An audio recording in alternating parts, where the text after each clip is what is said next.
如果把全世界的葡萄酒产区拉进一个微信群，第一个吵起来的肯定是波尔多和勃艮第。但如果真要办一场华山论剑，那么到场的绝不止他们两个。要论当今葡萄酒世界的武林高手，一张英雄帖都快写不下了。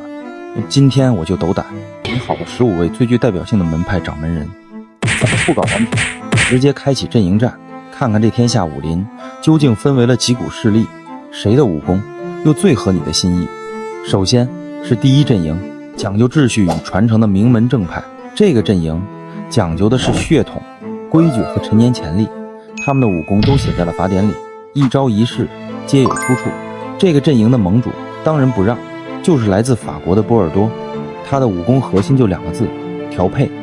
左岸以赤霞珠为核心，像掌法，刚猛有力，讲究结构；右岸以梅洛为主，像内功，圆润柔和。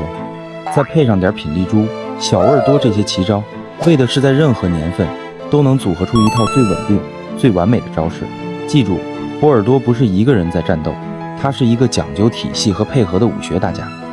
下次别再说来瓶赤霞珠，在波尔多那叫混酿。盟主之下还有意大利的双角四主，一位是来自托斯卡纳的桑娇维塞，另一位是来自皮埃蒙特的内比奥罗。这2位是意大利的哼哈二将，托斯卡纳的桑娇维塞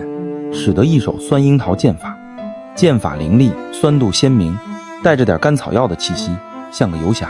而皮埃蒙特的内比奥罗修炼的是玫瑰交友掌，掌力雄浑，丹宁强劲，看似优雅，实则内力深厚，需要几十年才能化开，堪称铁血的优雅。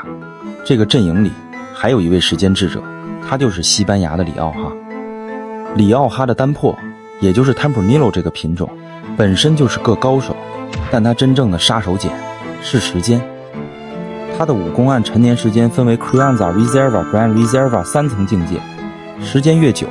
他年轻时的果香就越能修炼出皮革香草的复杂气息。他告诉我们，真正的强大是懂得如何与时间做朋友。看完了名门正派，咱们再来见识一下第2阵营，风土的隐士宗师。这个阵营信奉的是天人合一，他们不创造武功，他们只是风土的翻译官。这个阵营的绝代宗师毫无疑问是法国的勃艮第。如果波尔多是体系，那勃艮第就是天意。他只用黑皮诺这一招去应对天下所有变化，他把土地看得比命重，这块特级园和那块一级园就是龙脉和龙须的区别。他的武功是极致的纯粹和敏感，追求的是对风土最细微的表达，看似只有一招，却能幻化出无穷变化。宗师身旁还有德奥双璧，他们就是德国雷司令和奥地利雷司令。这2位是雷司令门派的2位护法，都追求极致的矿物感和酸度。德国雷司令更像在玩太极，在酸与甜之间寻找那个完美的平衡点，清瘦、锐利、仙风道骨。而奥地利的雷司令则更干型，几乎全是干型，风格更紧致，咸鲜矿物感十足，像一位沉默寡言的石匠。下次可以试试，看看你更能 get 到谁的道。接下来是第3阵营，力量与创新的新世界豪侠。他们不问出身，不讲规矩，靠着天赋和努力，硬是在旧世界的眼皮子底下打出了一片天。打头阵的是力量王者，美国的纳帕谷。纳帕的赤霞珠就是降龙18掌，刚猛直接，力量感爆棚。加州的阳光是他用之不竭的内力，酿出的酒果香馥郁，酒体饱满，一出场就气场全开，专治各种不服。紧随其后是热情似火的澳大利亚巴罗萨谷。巴罗萨的希拉，也就是 Shiraz， 是圣火令神功，热情奔放，带着胡椒和巧克力的甜美气息。尤其是那些老藤出品，功力深厚，口感浓郁。别再说澳洲酒甜腻，那是你没试过凉爽产区那带着胡椒味的冷火。这儿还有一位高海拔骑兵，阿根廷的门多萨。门多萨的马尔贝克是轻功高手，他借助安第斯山脉的高海拔酿出的酒既有浓郁的黑李子、紫罗兰香气，丹宁又如丝绸般柔顺。他证明了力量也可以很优雅。第4阵营可以说是自成一派的特色侠客，他们的武功路数非常奇特，辨识度极高，行走江湖一出手就知道是谁。首先是绿茵刺客，新西兰的长相思 Sauvignon Blanc，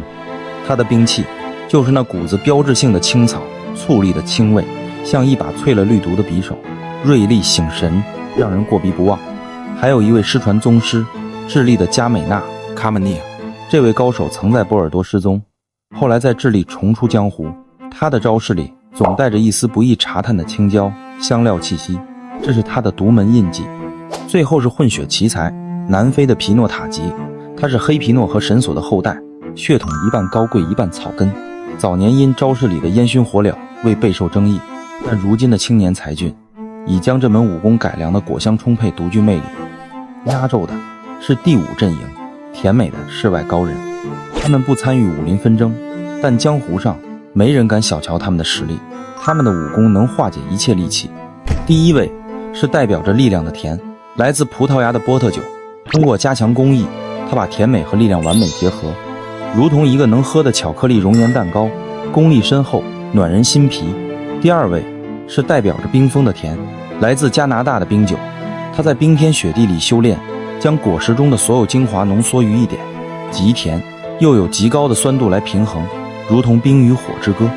最后一位代表高贵之甜的，就是匈牙利托卡伊产区的传奇多嘎伊阿苏，也就是我们常说的阿苏贵腐甜酒。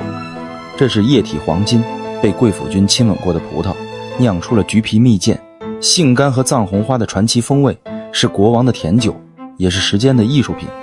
好了，15大门派掌门人已全部亮相，这场华山论剑没有唯一的武林盟主，每一个门派都代表了一种风土的极致，一种酿酒的哲学。你的酒杯就是你的投票，在评论区告诉我，今天你最想为哪个门派投上一票？